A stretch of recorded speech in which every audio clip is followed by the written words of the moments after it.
So, meine sehr geehrten Damen und Herren, ich begrüße Sie recht herzlich zum heutigen Swiss Food Talk zum Thema Future Food von der Entwicklung in den Einkaufskorb. Bevor wir mit dem Talk anfangen, noch ein paar Hintergrundinformationen zum Thema. Die Weltbevölkerung hat im vergangenen Jahr rund 8 Milliarden erreicht und wird 2050 voraussichtlich auf über 9 Milliarden Menschen wachsen. Nach wie vor hat jeder Neunte nicht genug Nahrung für ein gesundes Leben. Gleichzeitig ist die Mittelschicht beträchtlich gewachsen. Bis 2030 wird ihr ein Anstieg auf 4,9 Milliarden vorausgesagt. Mit diesem neu gewonnenen Wohlstand gehen der Appetit auf Fleisch, Eier und Milchprodukte, also die Art hochwertiger, stark proteinhaltiger Kost, die so lange mit dem Westen assoziiert wurde, einher.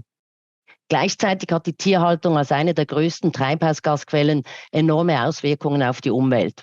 Und macht doch ernährungsphysiologisch als auch von der Verwertung von Grasland in vielen Regionen der Welt Sinn. Wir haben das bereits in einem unserer früheren Talks beleuchtet. Die Diskussion Pflanze versus Tier wollen wir heute nicht führen, sondern uns einfach mal auf alternative Proteine konzentrieren, deren Entwicklung, deren Chancen und ihre Akzeptanz. Hierzu gleich ein Beispiel. Viele sehen die Welt der Insekten als eine Alternative. Sie verursachen geringere Treibhausgasemissionen und brauchen deutlich weniger Land und Wasser, als für die Viehzucht erforderlich sind. Doch die Akzeptanz solcher Ersatzprodukte hat sich in unseren Breitengraden noch nicht durchgesetzt. Kulturell bedingte Hürden stehen im Weg. Die Konsumentinnen und Konsumenten kaufen, was sie bereits kennen. So haben verschiedene Retailer beispielsweise essbare Insekten mangels Nachfrage wieder aus dem Sortiment genommen. Doch welche Produkte haben das Potenzial, aus der Nische auszubrechen und in großen Mengen in unseren Einkaufskörben zu landen? Ob im Labor gezüchtetes Fleisch, Insekten oder pflanzliches Eiweiß, es gibt verschiedene Möglichkeiten und Ideen. Und genau über diese werden unsere heutigen Referenten sprechen. Das Good Food Institute beschäftigt sich mit der Entwicklung von alternativen Proteinquellen, insbesondere pflanzenbasiertem Fleisch, Fleisch aus dem Labor sowie Fermentation. Ziel ist ein geringerer ökologischer Fußabdruck. Das israelische Start-up Remilk reproduziert mittels Fermentation Milchproteine, die mit der echten Milch von Kühen identisch sind, nur ohne Tiere. Und auch Detailhändler setzen auf Nachhaltigkeit, müssen aber insbesondere die Bedürfnisse der Konsumentinnen und Konsumenten abdecken. Auch regulatorisch stellen sich einige Hürden. Wie gelingt es, dass mehr alternative Proteine in die Regale der Detailhändler kommen und eben tatsächlich in unseren Einkaufskörben landen? Mit dieser Frage beschäftigt sich die Swiss Protein Association, die sich für gute Rahmenbedingungen für die Produzenten von alternativen Proteinquellen einsetzt. And because we have the first two presentations in English, I'm now also switching to English. And I would like to welcome today's speakers. So we have Aviv Oren. He is Business Engagement and Innovation Director from the Good Food Institute in Tel Aviv. We have Ben Nadivi. He is Business Development Manager at Remilk in Tel Aviv. And we have Carola Krenn, Managing Director of the Swiss Protein Association. Of course, the speakers will be available afterwards to answer your specific questions. For this, you can just raise your virtual hand and we will then activate your microphone, or you can just put your question in the chat. I will then read it out for you. You can, of course, ask your question either in German or in English. That's enough from my side. I would like to hand over now to Aviv Oren from the Good Food Institute. Aviv, the stage is yours. Thank you, Nicole. Thank you for inviting us. Thank you, everybody, for joining. Let me share my screen and then we can start.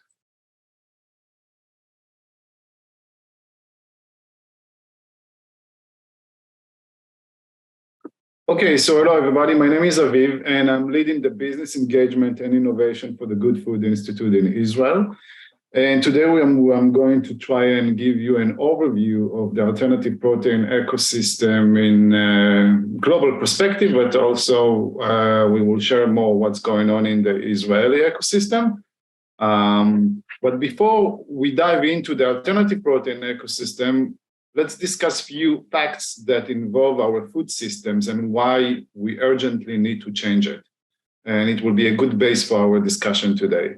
So let's start with the fact that 30% of our global land today is using for agriculture. Out of those 30%, 70% is used in order to grow the food for the animals that we consume or that make our food.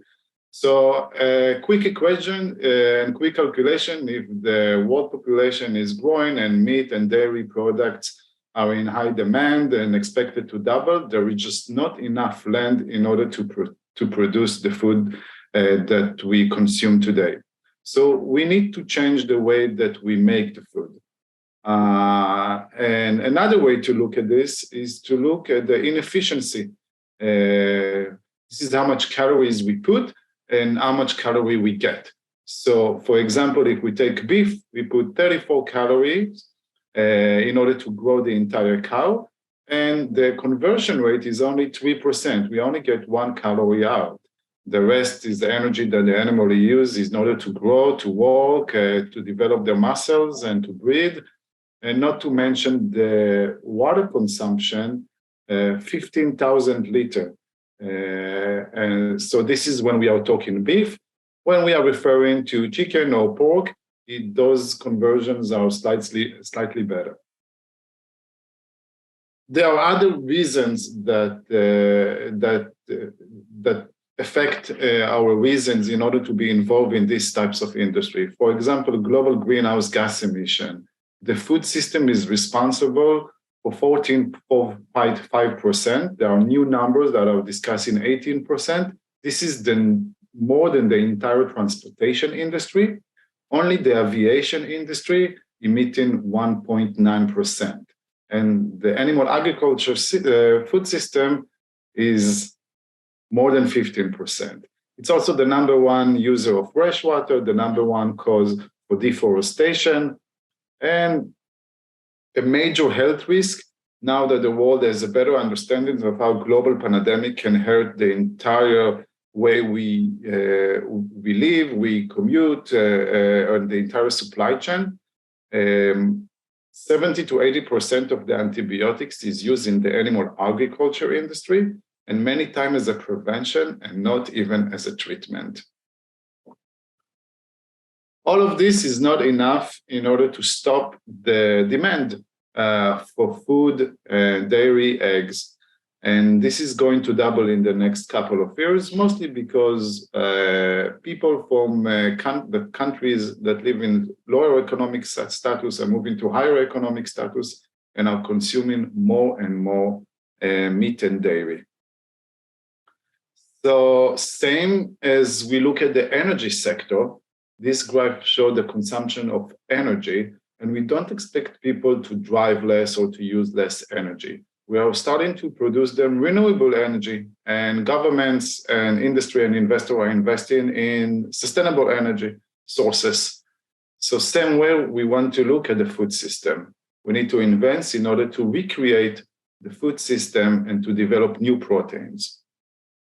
The same as we see the shift today to electrical cars from regular cars, we would like to see the shift from protein that we consume, the way we consume it, to alternative protein, to make it in a different way. And we don't expect everybody to become vegan or vegetarian. Our theory of change is that we need to provide people what they want, used, and like to eat. Food is very emotional and very cultural, and people make different choices, even if they will rank health and ideological reasons as in their top 3 reasons when they go to the supermarket. In real life, it's taste, price, and texture, and convenience. So we need to remember that, and we need to provide people what they like. The Good Food Institute is a global organization. We are based, it was established in DC in the United States. Today, we are more than 170 employees around the world. We are a non-profit, no revenue. We don't take money, no from corporates and no from governments. It's 100% philanthropy. And our mission is to accelerate the alternative protein ecosystem. We provide grant to research in this field. We work with startups, investors, corporates, and of course with government. in order to shape the ecosystem and to accelerate this. We understand that the change will come from the flexitarian market. The flexitarian market is about 30 to 40% of the population in Western developed countries. Now, the definition is very wide. It can be somebody that is choosing to reduce meat once a week from their menu, or it can be somebody that is moving from dairy milk to plant-based milk. The younger the generation is, the higher the percentage of the flexitarians, and also the higher the percentage of the reduction. Let's start to look a little bit on real market data.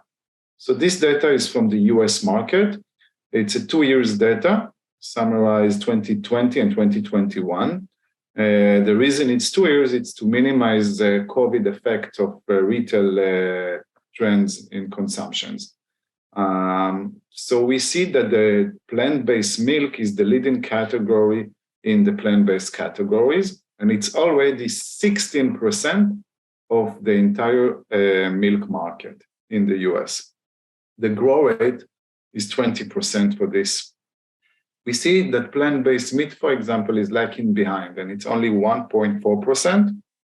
There is a lot of room for innovation under this space in order to reach the same percentage, because it's a huge market opportunity in terms of growth and dollars.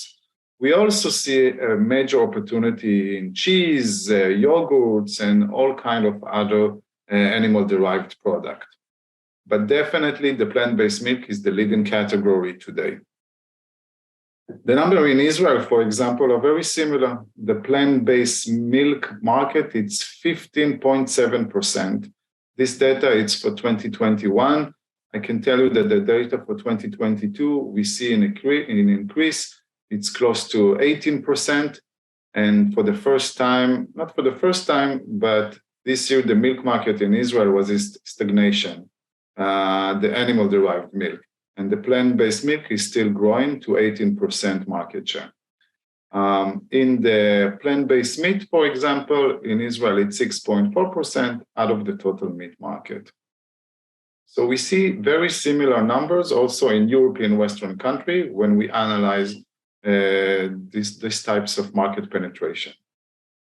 The potential is huge. The meat market, and only the meat market, it's $2 trillion. The food industry is the biggest industry, $9 to $10 trillion. The meat market is out of that is $2 trillion.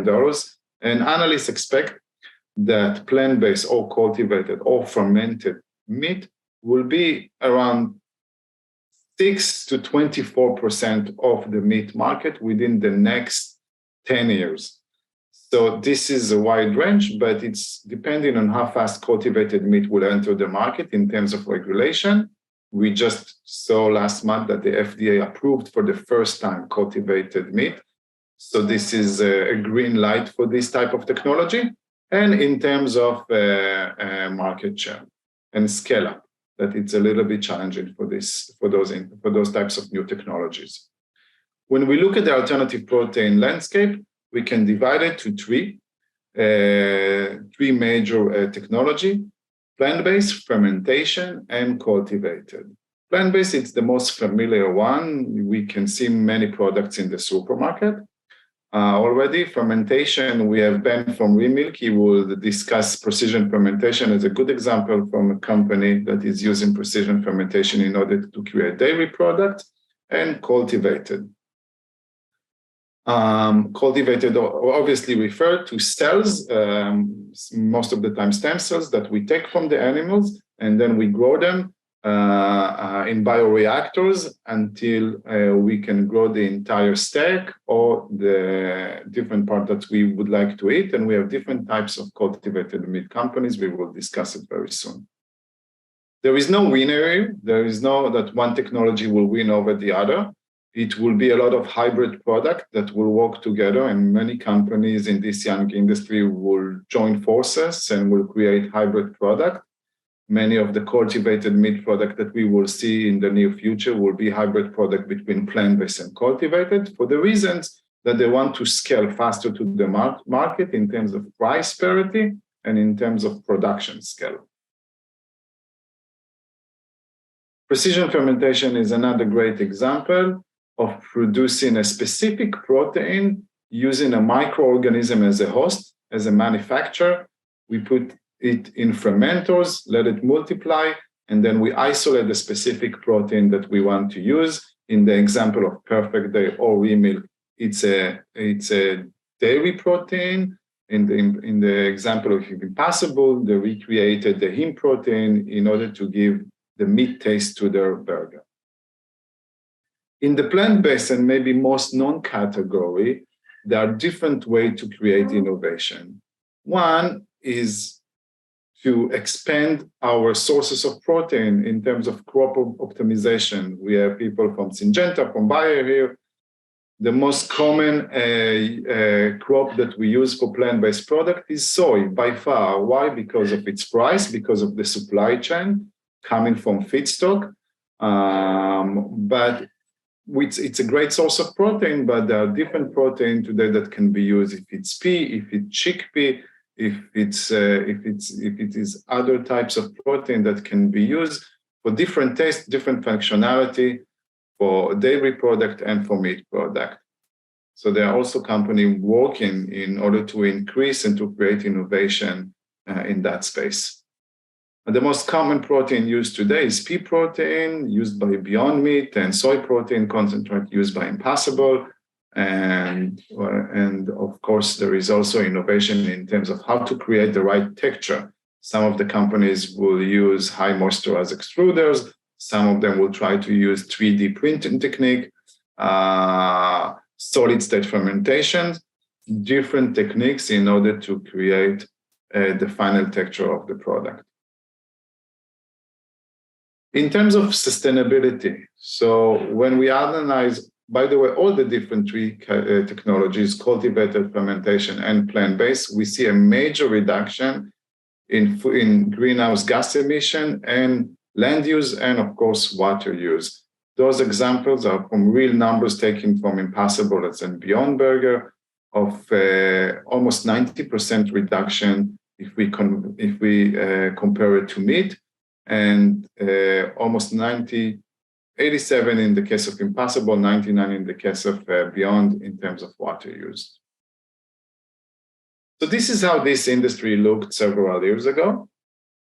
6 years ago, if to be accurate, in terms of players that are active in the industry. This is how it looks like 2.5 years ago. So many startups, investors, research institutions, and corporates. And I think in the last 2 years, I've seen an update, but I think it was too busy and not even accurate because it didn't include everybody. So there is more players that its slide can fit. And the big corporates are jumping into this industry for different reasons. One, they want to be exposed to the innovation. This is an example of cultivated meat startups on the bottom and big national food giant multinationals company on the top, and the way they interact with this type of industry. It can be through investments, direct financial investments, joint ventures for market penetration, in the case, for example, of Nestle and the Future Meat that changed their name now to Believer, in order to produce a hybrid product of cultivated and plant-based, or in order to create the next factory, the next cultivated meat factory. We'll move a little bit faster to allow more time for my colleagues. So this graph represents the investments, the VC investments in alternative protein startups over the years. We saw a big jump in 2021. We are now analyzing the data for 2022. So overall, $5 billion were invested in alternative protein startups in 2021, divided them to plant-based in green, fermentation, and cultivated. Those are the investments, for example, for the Israeli ecosystem, who is a leading ecosystem second after the US in terms of investments and startups in this field. And we see that 2022 is still strong.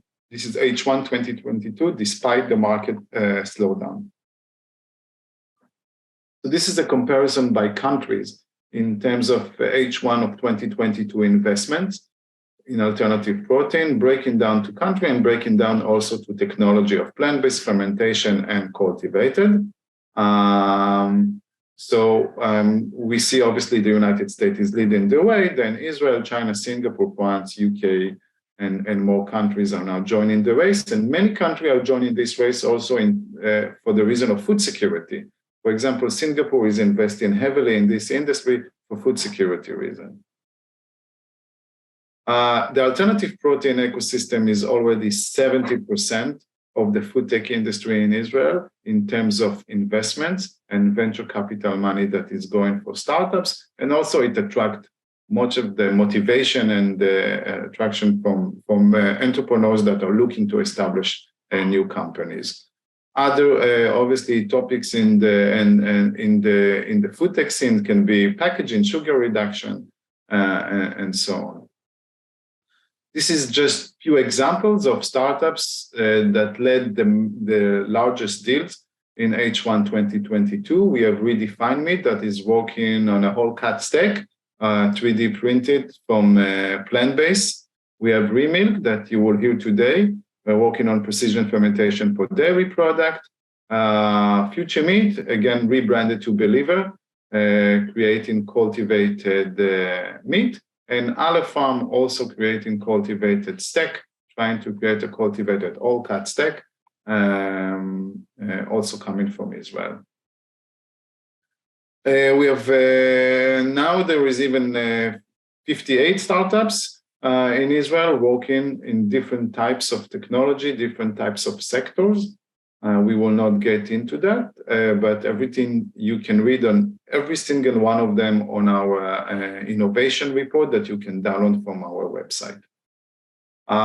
Thank you very much, Nicole, for the opportunity, and I will be here for more questions at the end. Thank you so much, Aviv, for these valuable insights. And then I think we jump to the next presentation where we have Ben Adivi from Remilk. Hi, thank you, Nicole. All right, let me share my screen.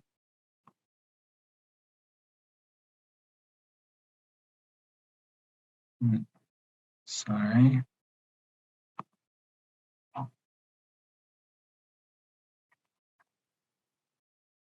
Yep, works. Yeah, let me just make sure.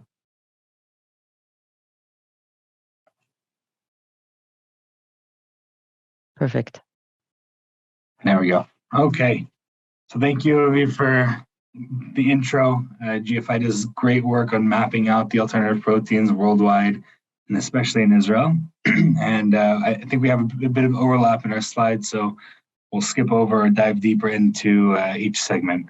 But I'm Ben from the business development team here at Remilk, and we'll talk a bit about precision fermentation in dairy, starting with real dairy and no cows. That is what we do here at Remilk.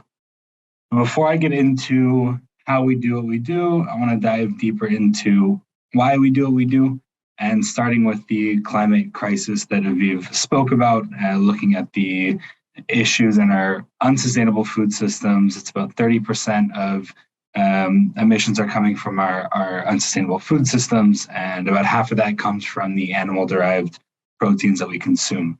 And of course, we have issues of land, water usage, emissions, waste, and I want to dive a bit deeper into the first three of land, water, and emissions. So if we start by looking at the land, the Earth's surface is about 70% water, leaving us with only about 30% land. Of the land surface, we have 70% being habitable, around 30% being barren land, and about 1% that we've saved for ourselves.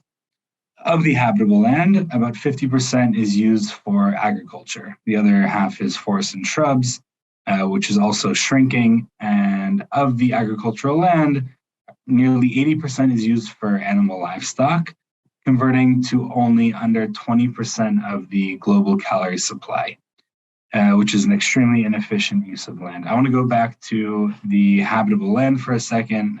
Aviv spoke about this as well, but 50% is used for agricultural purposes. This is actually the number that got Remilk to exist. Aviv, our co-founder and CEO, saw this number along with the fact that in the next few decades, we'll be doubling our food consumption. If you do some simple math, 50% and 50% equals 100%. Where are we going to continue to produce our food? So we need to find more sustainable ways to produce what we eat. If we look at the usage of water, it takes nearly 1,000 liters of water to produce 1 liter of cow's milk. If we look at the composition of cow's milk, nearly 80% is water, making that an extremely inefficient use of water. And if we look at emissions, if cows were a country, they'd be the second largest emitter of CO2 in the world. It's after China and just before the US. These are numbers from 2016, and they're only getting worse. If we talk about the animal food market and consumer preferences, we see that this is US data, but we see this happening worldwide, where a lot of the world's population is moving towards what we call the flexitarian, or reducing their animal protein intake. And this could be for various reasons. It could be for the animal rights and animal cruelty. It could be for health concerns and the antibiotics and hormones that come into the animal products that we eat, as well as environmental reasons. When talking about the size of the dairy market, it's nearly $1 trillion industry. And with our current technology, we can speak to around a third of it. All right, now we'll get into how we do what we do. And I think this is the most interesting part. So we produce our dairy proteins through the process of precision fermentation. Precision fermentation is a technology that's been around for decades, and it's very similar to that of the beer fermentation. I'm sure you're all pretty familiar with the process, but I'll go over it high level just to make sure we're on the same page. So you start with a single-celled yeast organism, and you put that cell into a stainless steel tank. You put in water, a carbon source or sugars, minerals, and optimal conditions for it to grow. And once it grows, it consumes that carbon source, turning them into ethanol and CO2, or alcohol and bubbles, giving us the beer that we all know and love. Now, in the precision fermentation process, we start at the same starting point. We have that single-celled yeast organism, but instead of having it produce beer, we train it to produce dairy proteins. How do we do that? We go into the organism and we take out the DNA strand that is responsible for producing beer, and we insert the DNA strand that is responsible for producing dairy proteins.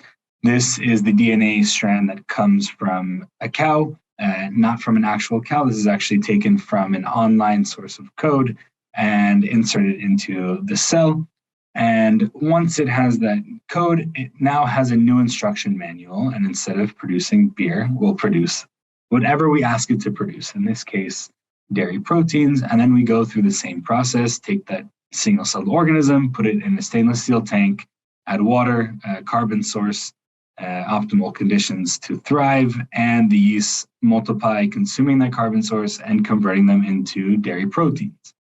Now, where we differ a bit from the beer fermentation is that in the beer fermentation, you want the whole liquid alcoholic mix. In our fermentation, you only want to isolate those dairy proteins.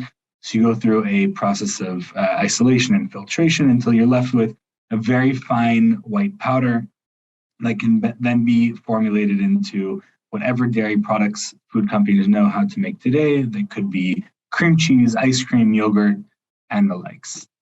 And you're left with a product that is the same, but better.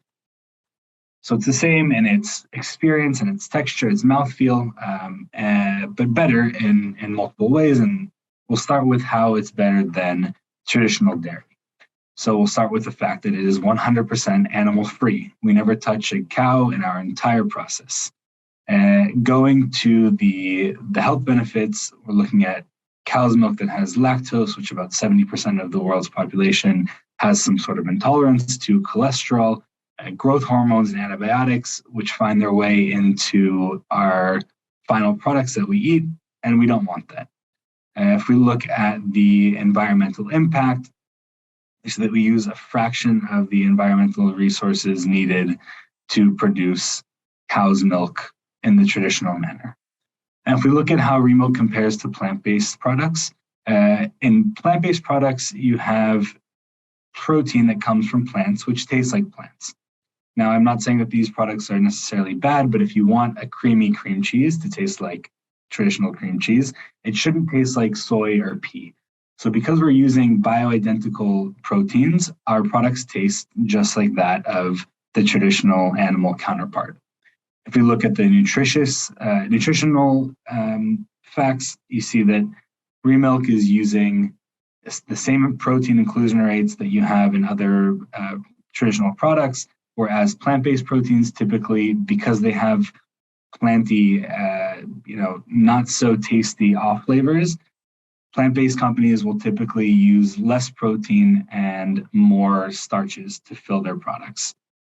And if we look at the functionality, proteins are what give food their functionality. Dairy proteins are what make products spread and froth and cream and stretch. And you don't get that with the plant-based proteins, and you do get it with the dairy proteins. The model that we work with is a B2B ingredients model. So we provide dairy ingredients to companies who then formulate them into co-branded products, just like our product that we released earlier this month, I guess it was actually now last month, with Bold Culture. So it's General Mills is using our protein to create a precision fermentation cream cheese, which is then sold to end consumers. And a bit about Remilk on our path and where we come from and where we're going. So we were founded in 2019, and in a very short period of time, we're able to raise $150 million and reach a commercial scale of production. Aviv spoke about the difficulty of scaling up these technologies, and we've been able to do that. We're today about 100 employees and have commercial agreements with some of the largest food companies around the world. There's two that I can speak of, which are the General Mills and Tara, which is the second leading dairy company in Israel. And hopefully you'll be seeing more Remilk products on the shelves in the near future. So at the end, we have the next generation of dairy, which is producing the same product just in a different manner. It's sustainable, nutritious, kind, and reliable. We've also spoken about the need for food safety and food security. We're able to provide a input 24/7 all year long at the same cost or maybe even lower than traditional dairy. We're seeing, especially in the last few years, dairy prices fluctuating up and down depending on the price of feedstock or droughts. It could be diseases, wars around the world. When you're working with precision fermentation, you don't have that. You can have a reliable source of protein coming year round, and dairy companies especially are excited about this. Thank you. Thank you so much, Ben, for your presentation. And I have to say, because I had the pleasure to try your product, the cream cheese, and yes, there was no compromise in taste. I really loved it. And with this, we go to Carola Krell, now more the Swiss view on the whole protein story. And with this, I would like to hand over to you, Carola Krell. Yes, thank you, Nicole. Thank you, Ben and Avi, for your presentation. I think it's very interesting to see that from our Swiss perspective, in particular, since you look very innovative, very future-oriented, and we are very conservative in comparison to that. Well, we are the milk and cow country, you know that, if you have ever visited Switzerland. So now we are facing, but of course, future foods are a topic in our country. We just have big regulatory hurdles to overcome, and also still hurdles in the wider, let's say, traditional conservative population, also towards these products that come from institutions that have been installed for years. So now my presentation will be really focused a little bit on the Swiss perspective, and actually, so I make a little brief summary for you because it will be in German. Saying we have created an association called Swiss Protein Association, so it's actually in English, and we are we have now 20 members that are all active in the different alternative protein sectors in Switzerland.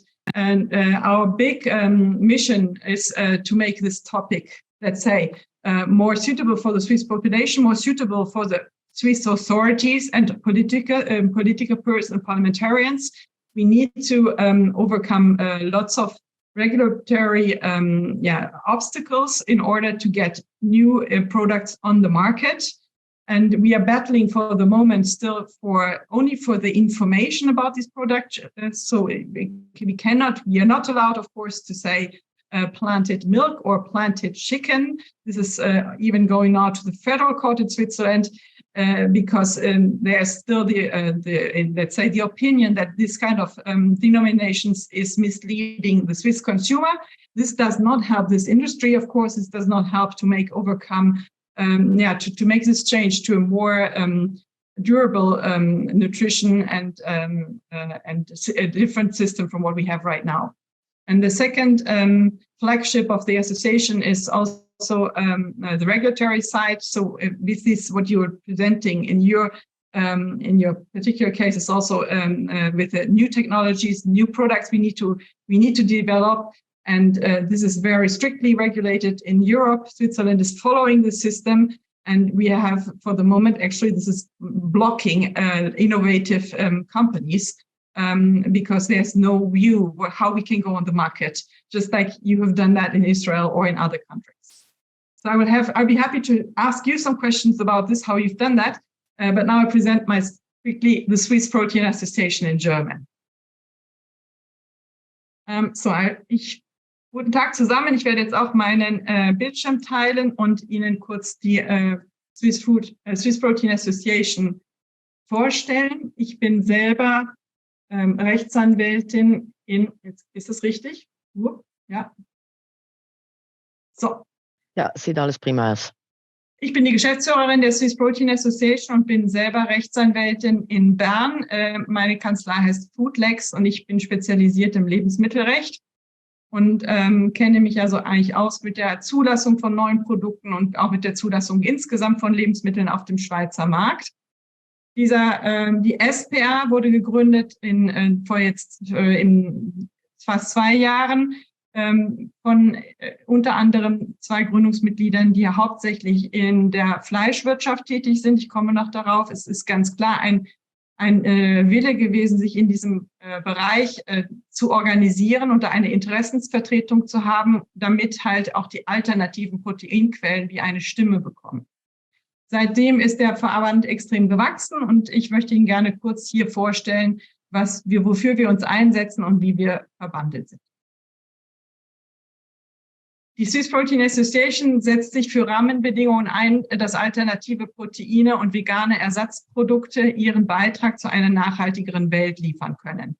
Das ist so unsere Mission, die Sie auf der Homepage finden.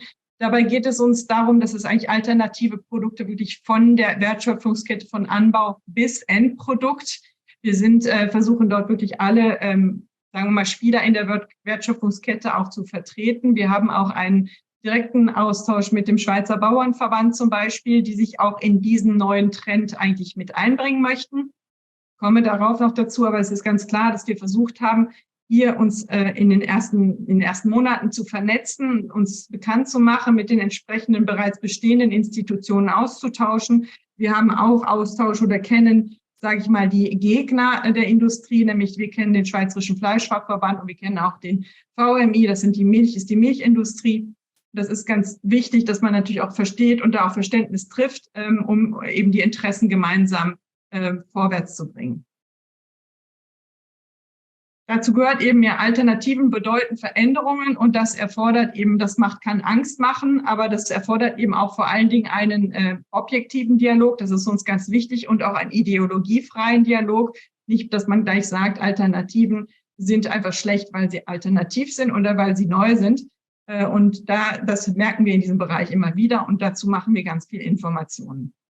Insofern sind wir eben Ansprechpartner und Austauschplattform und sind auch da schon in Kontakt mit Behörden und Vollzug in diesen Sparten. Was sind aus Sicht der SPA alternative Proteine? Wir haben vertreten hier eigentlich alles. Ich sage jetzt mal so, wir haben den Fächer noch sehr breit aufgemacht, wo ich auch noch nicht genau weiß, ob das auf lange Sicht sich so durchsetzen lässt, weil damit natürlich auch gewisse Interessenskonflikte auftreten können. Aber wir vertreten sowohl Hersteller, die im Bereich pflanzenbasiert, fermentationsbasiert, zellbasiert und auch mit Insekten tätig sind. Ich habe hier kurz unsere Mitgliederliste Stand heute aufgezeigt. Sie finden das auch auf unserer Homepage. Die in orange eingefärbten Firmen sind eben die Gründungsfirmen der SPA. Da sehen Sie mit Bell Food und mit Migro, insbesondere Mikana, zwei namhafte Fleischverarbeiter vertreten. Für die war das ganz wichtig, hier bei der Gründung dabei zu sein. Ich darf das auch immer wieder sagen. Daraus ergibt sich eigentlich kein Interessenskonflikt für diese Firmen. Sie vertreten eben auch die alternativen Proteine oder die Ersatzprodukte, die sie selber herstellen. Und das war auch ein ganz klarer Wille der jeweiligen Geschäftsführungen, dass man hier aktiv wird.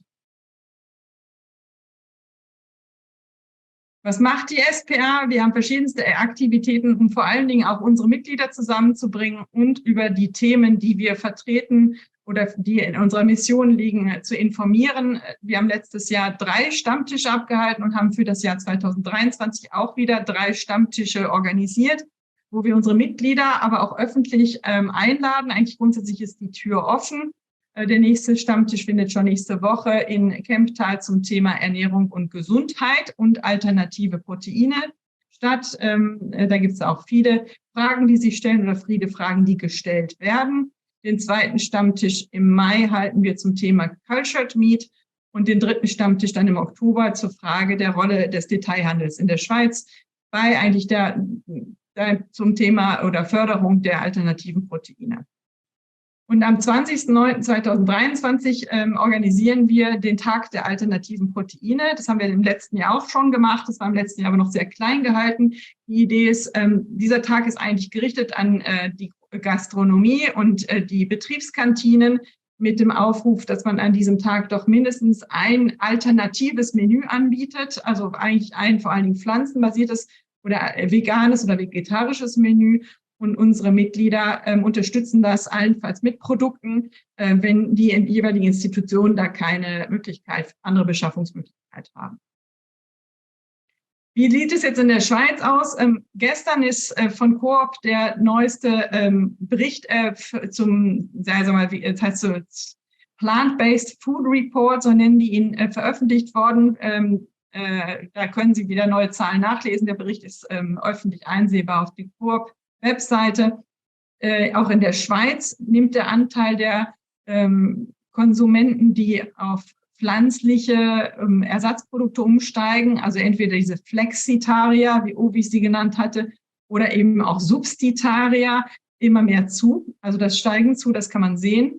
Und auch im Vergleich zu den, sagen wir mal, ist beim Detailhandel, das hat zumindest Coop jetzt gestern veröffentlicht, nimmt der Anteil an veganen Burgern im Vergleich zu fleischlichen Burgern seit den letzten Jahren stetig zu. Also das heißt auch, dass da eine kleine Marktentwicklung ist, dass sich das Verhältnis etwas verändert. Das sind keine großen Sprünge. Man erwartet auch keine großen Sprünge, aber man erwartet weiterhin einen Marktanstieg. Interessant ist dann auch immer die Frage, weil es sich ja hier um Ersatzprodukte handelt. Ja, vielleicht, wie häufig probieren denn die Käufer das aus? Vielleicht kaufen die das einmal, dann schmeckt es so, naja, aber dann kaufen sie das dann nie wieder. Das ist immer, wie bleiben sie dabei? Kann man die also in dem Sinne als treue Käufer behalten? Und auch da sieht man eigentlich eine relativ positive Entwicklung, dass es doch so ist, dass die Wiederkäufer zweimal und mehr, also in dem Sinne, stetig steigen in den letzten Jahren. Man fängt dann mal an und man bleibt auch dabei. Und da in diesem Fall wurde hier ausgewählt, wertet vom BLW, das ist das Bundesamt für Landwirtschaft, die Entwicklung bei Meat-Analogen, also Fleischanalog-Ersatzprodukten und bei Tofu und auch bei, in dem Sinne einfach Pflanzen, also Convenience-Produkten, die nur pflanzenbasiert sind, also vegetarisch sind. Die Gründe, warum Konsumenten in der Schweiz oder auch also wir haben hier ist ein kleiner Vergleich in Deutschland, der ist aber sehr ähnlich zu Alternativen, zu tierischen Produkten greifen, sind zunächst mal, und das nach wie vor erstmal die Neugier, schmeckt das überhaupt? Was ist das eigentlich? Wie kann ich das benutzen? Dann aber ganz sofort, direkt danach auch das Tierwohl und das Klima oder auch natürlich die Umwelt. Also wenn man jetzt die neuesten Berichte wieder sieht, ist vor allen Dingen der große Grund, bei der jüngeren Bevölkerung zu solchen Alternativen zu greifen, dass man die Umwelt schützen möchte, dass man wegkommt von tierischen Produkten. Immerhin 43% haben auch gesagt, der Geschmack würde sie interessieren und 37% die Gesundheit. Jetzt habe ich 3 Slides noch mit den eigentlichen Missionen oder Positionen der SPH, wofür wir uns einsetzen, damit Sie ein bisschen verstehen, was wir tun. Wir haben, unsere erste Mission ist das Thema Nachhaltigkeit, die wir natürlich nach vorne setzen möchten. Sie sagen, alles Ausweichen auf alternativen Produkten fördert die Nachhaltigkeit, fördert die Umstellung auf ein nachhaltiges Ernährungssystem, was unbedingt und dringend heute erforderlich ist, angesichts der wachsenden Bevölkerung und auch der Klimaveränderungen, die uns bevorstehen, so dass wir sagen, unsere Haltung im Kern, und ich lese das hier so ab, das können Sie aber auch in den Positionspapieren der SPA auf unserer Homepage einsehen. Also die Haltung der SPA im Kern zum Thema Nachhaltigkeit ist wie folgt. Lebensmittelproduktion und Lebensmittelkonsum haben einen direkten Einfluss auf die Ressourcen der Erde. Die fortschreitende Klimaerwärmung erfordert dringend nachhaltigere und widerstandsfähigere Ernährungssysteme. Die Umstellung von tierischen auf pflanzliche Proteinquellen leistet hierzu einen wesentlichen Beitrag. Der Übergang zu mehr pflanzenbasierter Ernährung erfordert tiefgreifende Veränderungen in unseren Produktions- und Konsummustern. Dies muss durch einen soliden Rechtsrahmen gestützt werden, der Bund, Politik, Industrie, Forschung und Konsumenten gemeinsam verpflichtet. Das ist auch dem Verband ganz wichtig, dass die Umstellung zu einer nachhaltigen Ernährung, die kann nicht nur durch die Wirtschaft kommen. Es gibt hier wirtschaftstreibende Unternehmen, die sich in dem Bereich natürlich bewegen und da auch versuchen, ihr Geschäft zu machen. Aber es gehört auch dazu, dass dieser Wirtschaftszweig entsprechend durch einen Rechtsrahmen und dazu gehört auch ein Förderungsrahmenprogramm, sage ich es mal so, unterstützt wird. Und das kann natürlich nicht die Wirtschaft nur leisten, das müssen Bund und Politik leisten. Dafür muss auch die Forschungsarbeit gefördert werden mit entsprechenden Forschungsprogrammen in den schweizerischen Hochschulen. Und natürlich ist der Konsument ganz zum Schluss mitverantwortlich, was er einkauft. Das heißt, er muss irgendwie informiert werden können, er muss aufgeklärt werden können, was das bedeutet. Und er muss dann schlussendlich auch sein Konsumverhalten ändern. Nächste Mission ist die klare Information. Es handelt sich bei den Produkten, für die die SPA steht, vor allen Dingen um Ersatzprodukte. Das sind neue Produkte, die kennt man so nicht. Die kennen Herr und Frau Schweizer so nicht. Ich sage es mal so, es soll auch dazu bewegt werden, dass man diese Produkte ausprobiert, dass man eben dadurch dann auch weniger tierische Lebensmittel konsumiert. Und dafür ist es wichtig, dass da klar informiert werden kann und auch offen informiert werden kann, was das für Produkte sind. Und Sie haben alle aus den Medien gesehen, dass es da jetzt eben viel Diskussionen gibt, auch mal wieder gesagt wird, das ist eine Täuschung, dass man einfach pflanzliche Schnitzel verkauft. Das ist überhaupt nicht im Interesse der SPA. Mit einer Täuschung wird man keinen Konsumenten für alternative Proteine gewinnen können, sondern man möchte eigentlich aufklären. Und deswegen ist die Haltung zur klaren Information, Lebensmittel aus und mit alternativen Proteinen müssen leicht erkennbar sein. Die Bezeichnung und Aufmachung der Produkte sollen Konsumenten weder täuschen, aber auch nicht vom Kauf abhalten. Die Informationen sollen Konsumentinnen eine bewusste Produktwahl und zweckmäßige Verwendung ermöglichen. Und dazu gehören auch Informationen mit Bezugnahme auf ähnliche tierische Erzeugnisse.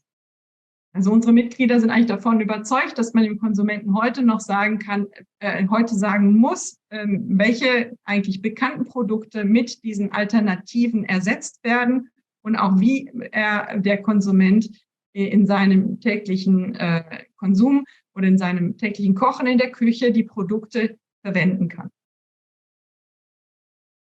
Jetzt kommt noch die letzte, dritte wichtige Mission, für die wir uns auch dieses Jahr nochmal und wahrscheinlich auch noch eine Zeit lang länger auf die Fahnenstange schreiben müssen in diesem Verband, nämlich die Zulassung von Alternativen. Ich hatte es gegenüber den Kollegen in Israel ja schon gesagt. In der Schweiz haben wir einen sehr stringenten Regelungsrahmen für alle diejenigen von Ihnen, die in diesem Bereich tätig sind. Sie kennen die Regelung für neuartige Lebensmittel in der EU, Novel Foods. Die Novel Food Regelung, die wir haben, macht für diesen Bereich der sehr innovativen Produkte, erfordert nur in diesem Bereich eine Bewilligung durch die Bundesämter in der EU, durch die Europäische Kommission. Dieses Bewilligungsverfahren ist extrem aufwendig. Da müssen eigentlich Sicherheitsstudien eingereicht werden, die mit tierischen Versuchen nachgewiesen werden müssen, interessanterweise. Das kostet sehr, sehr viel Geld. Bis man dahin kommt, um diese Versuche und diese Studien zu machen, muss man aber erstmal in seiner Forschung voranschreiten können. Und all diese, selbst schon die Forschung und die Tests von solchen neuartigen Lebensmitteln oder eben Novel Food ist strikt reguliert und ist eigentlich verboten, was hier die Innovation und die Entwicklung dann bis zur Marktfähigkeit von den Produkten extrem erschwert. Und das ist natürlich ein wichtiges Thema unserer Mitglieder, die sagen, wir haben ja keine Lust, uns in diesem Bereich zu engagieren und dort auch finanziell zu betätigen, wenn schlussendlich die Produkte gar nicht auf den Markt kommen können. Da macht keiner ein Geschäft in einem solchen Bereich und deswegen setzen wir uns dafür ein, dass diese Technologien vor allen Dingen auf dem Schweizer Markt, und wir halten den Schweizer Markt für einen sehr privilegierten Markt, zugelassen werden können oder einfacher zugelassen werden. Und es wird so ein bisschen gefordert, dass man hier allenfalls auch abweicht zu dem EU-Markt, der uns zwar umgibt, aber dass man hier lieber dem Schweizer Wirtschaftsstandort eine Chance gibt und sagt, seht doch zu, liebe Behörden und liebe Politiker, dass diesen Alternativen die Entwicklung, Forschung und Entwicklung und dann auch eben auf den Markt bringen solcher Produkte in der Schweiz besonders gefördert werden. Ich habe Ihnen hier einzelne Technologien aufgeführt. Aviv hatte das am Beispiel des Good Food Institutes eben auch erklärt, welche verschiedenen Verfahren es gibt, um solche Produkte auf den Markt zu bringen. Und genau all diese Verfahren, die hier vorgestellt wurden, ich gehe auch davon aus, das Verfahren von Remilk mit dem Fermentationsverfahren wären in der Schweiz bewilligungspflichtig. Und das macht natürlich eine besonders große Hürde.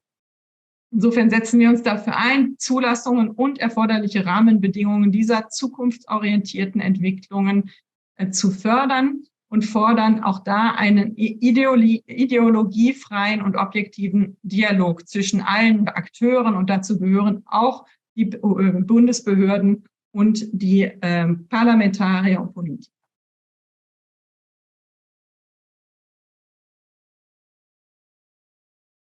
So sieht es bei uns aus. Wir sind eben, ich sag mal, das bildet etwas stilistisch ab, wie wir uns am Tisch befinden in der SPA. Wir sind wirklich sehr verschiedene Players aus verschiedenen Bereichen. Ich habe am Anfang auch gesagt, wir haben auch immer noch die Unternehmen bei uns am Tisch sitzen, die sich für Insekten einsetzen.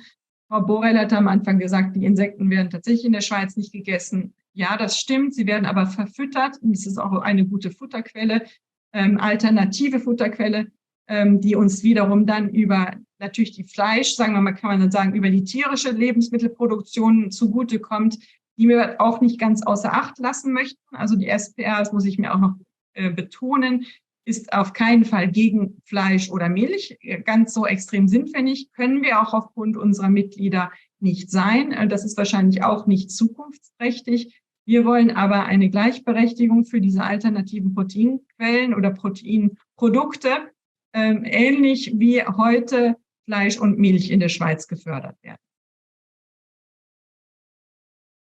Damit bin ich am Ende und bedanke mich für Ihre Aufmerksamkeit. Vielen, vielen herzlichen Dank für diese Ausführungen. Wir kommen jetzt zum Q&A. Dazu begrüße ich auch Regina Ammann von Syngenta. Und because I know Ben has to leave us a bit earlier, I thought that might be the chance for you, Carola Krell, to ask him some questions because he does not have the time to stay until the end. Oh yes, thank you very much. I'll be happy.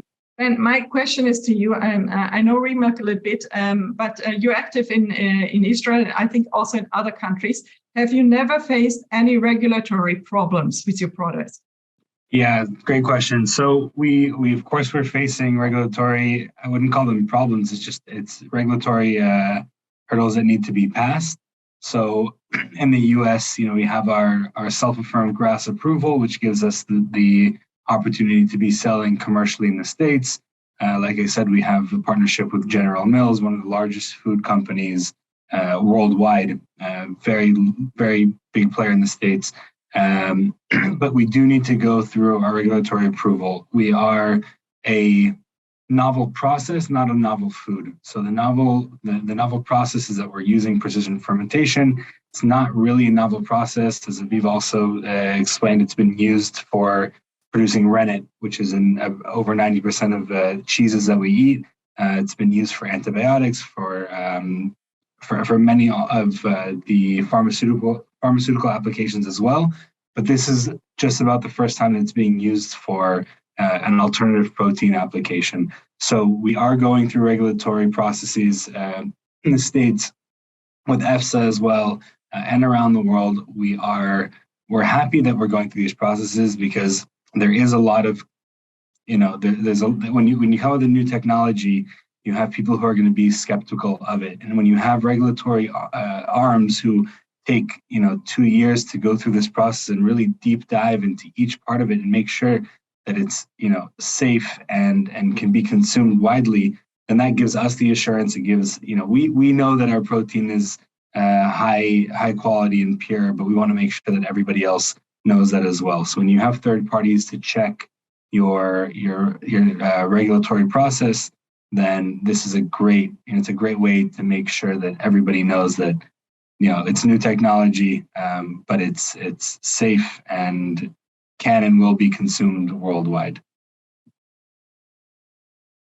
Thank you. Yeah, I see we have a question from Ralph. I would like to get to this. So he asks about the social impact on farmers. I would like to touch on this. I think it's something that is not talked about enough. The way that I see it, I think the way that Remilk sees it is that we would like to be taking the cow out of the milk. That's kind of the long-term vision and goal. We're talking about a $1 trillion dairy market, 600 million dairy cows. This is not something that can be replaced easily. And especially with the infrastructure that's here now, the largest hurdle to scaling up is the infrastructure. It's going to take time for the infrastructure to be built. It's going to take time for there to be consumer acceptance. You're not going to see, overnight a precision fermentation protein revolution where all cows are being replaced, and you're not going to see a cultivated meat, turnover as well overnight. These are things that are going to take a long time. They're things that are going to happen inevitably because we don't have the space to produce the food that we're going to need. And this is something with all technologies. You are going to have people who are going to move sectors. We're trying to work with farmers and co-ops to find ways that they can be integrated. Instead of growing cows, you work to grow the feedstock that is needed for these fermentation processes. And in Switzerland specifically, I don't think you're ever going to have, I think worldwide, but specifically with Switzerland, it's a very traditional dairy market. You have places around the world where these countries and people love the process, they love the culture. I don't think you're ever going to completely get rid of dairy cows and dairy farmers. I believe that in the long-term future, these dairy products are going to be specialty. They're going to be very niche and expensive. You're going to have them on your once a week dinner where you have your friends and family over, and everything else will be from precision fermentation. So that's my view on that. I hope that answers the question. Just to build on that, we had in one of the last Swiss Food Talks, we had a speaker from Nestle, and she explained that also the micronutrients in meat and in dairy products are especially very important for people in countries where the diet is not so diverse, like in our our parts of the world. How do you see that? Is your Remilk identical to dairy products? So, right, great question. So milk is made up of, thousands of components, it's 100 plus different proteins. We're producing, one of the main whey proteins. So these proteins are complete proteins. They have the whole makeup of the amino acids. When we're looking at proteins, we are definitely covering that. The great thing about building a product from the bottom up, like Remilk is doing, is that you can choose what to put in and you can choose what to keep out. So milk has calcium, we can add back calcium. Milk has sugars, lactose in this case. We usually don't want lactose. It's not easily digestible, so we can add in more easily digestible sugars.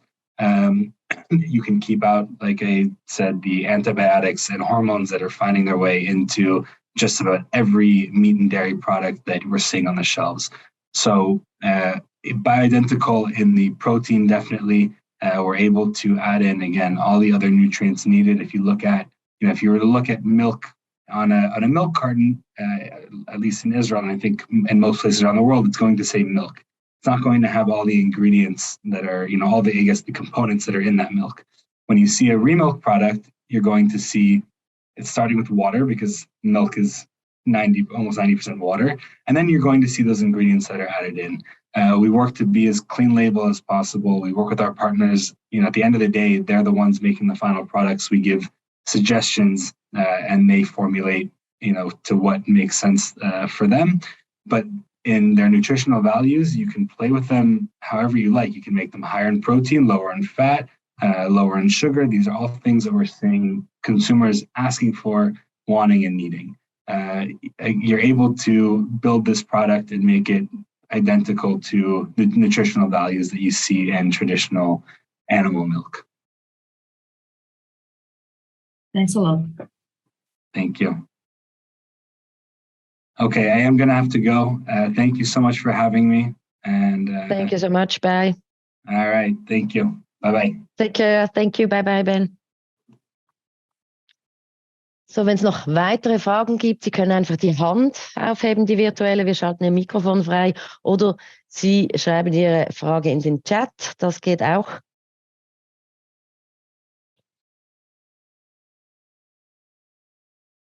Ansonsten hätte ich noch eine Frage. I said in English, in one of our last talks, we had somebody from the university in Zurich, and she was explaining the difference between natural versus lab or synthetically produced products. So it was clear that the connotation was everything that is naturally is good, is healthy. That's how the consumer, the people perceive it. And the other, like synthetic or processed, is not good. So where do you see, how can we convince consumer? Where do you think is the hook to make them buy in the end, to accept these products? Can go to both for sure, Carola. I'm sure you have some insights there. You might want to start. Or yesterday, sorry, Carola. Do you want to start? So yesterday I was I received the same questions. I was in a meeting with some of Nestle executives that are visiting Israel, and the same topic was on the table, for the obvious reason. Just the basic conversation of natural and synthetics is not really true when it comes to food. For example, cereals, it's also processed. Some countries also wants to label it as ultra processed. So, and many of our children and many of us grow and eat cereal on a daily basis. So I think it's to differentiate, and there is not enough research on that, to be honest. Some processed food, depending on their ingredients, are high on sugar or high on sodium. Plant-based products that are high on sodium and have long list of ingredients, and can be an issue. But to make the products more clean label and to make sure that we replace some of the ingredients, for example, methyl cellulose, with the healthy ingredients in order to help them to bind, to say that it's created on a different way is synthetic. I don't think that will be. So there is a lot of market education, a lot of consumer, and a lot of education also to the regulators that needs to understand better how the future food is going to be made. And in some perspective, it's even better for us. For example, cultivated meat, it's being grown in almost in a pharmaceutical grade. It's super clean. The shelf life speak to those companies is super long because it doesn't have all the bacteria and antibiotics and hormones. It's more healthy for us and it's more clean for us. So there is different way to look at this and also more research that needs to be done here. Well, yeah, from a Swiss perspective, we're also discussing, of course, this question: is ultra-processed food, is that a good solution? And this comes still from this fear that in the future we'll all eat this astronaut food, I think, or we will just get, something through the nose so that we will be nourished at the end of the day. I don't think we are finished with that because it will culturally not be acceptable. But what we will need to discuss is, of course, is the let's say the aim of processing, and what do we want to do with this? And I think this is a question of communication in this new alternative field. Also, just like Ben did before, we have to explain the consumer this fermentation process they are doing and what it does.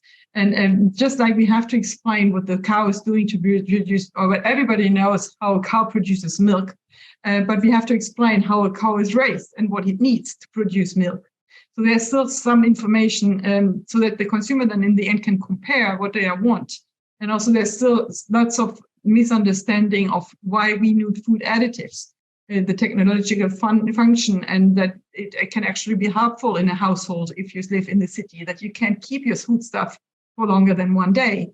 I think this is a process we will have to work on. And this is not a message that can be passed by industry because that doesn't come on the right way, I think. So there must be also some public information from the government, from the authorities, in the sense to explain that there's new technologies we will need in order to feed our population.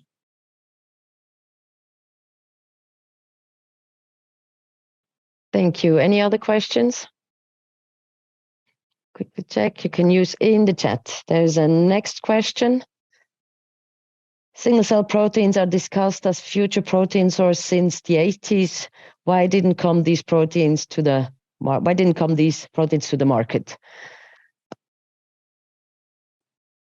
What do you refer by single-cell protein? Because cultivated meat, when we take cells, Mark Post from the Netherlands was the first one. Are we referring to that, or are we referring to something that was before that? Vielleicht noch ein bisschen Zusatzinformationen zu dieser Frage. Vielleicht einfach schnell das Mikrofon anmachen. I will answer in general the evolution maybe of the technology when it comes to cultivated and precision fermentation. Obviously, the understanding and the technology was there. The shift sometimes from a more microbiology, tissue engineering, and biotechnology techniques that was used sometimes in medicine and in genetics to food. That was the jump, and that we are seeing in recent years. So for cultivated meat, for example, with the recent years, we understand that we can do it. And in the last 5 years, we saw company establish and were able to bring something to taste for investors. And then investors can say, okay, this is not science fiction anymore. We want to invest more. We want to invest more of this. We would like to see how it scales. And the big challenge is the scale up. The big challenge, because those companies need eventually to produce new types of food factories. And this is a big CapEx investment.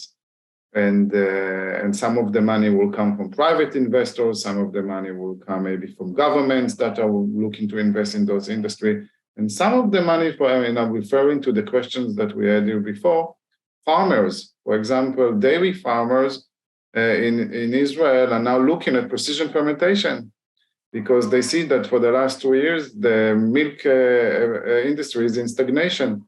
And they want to understand what is the next thing and how they can be involved. Not all of them, of course, but some of them created unions and they want to understand this field better in order to understand how they enter in the supply chain because there are going to be a lot of opportunities. So scale is the major part why we haven't seen those types of product in the market yet, and also price parity, because once the scale will be there, also price will be reduced.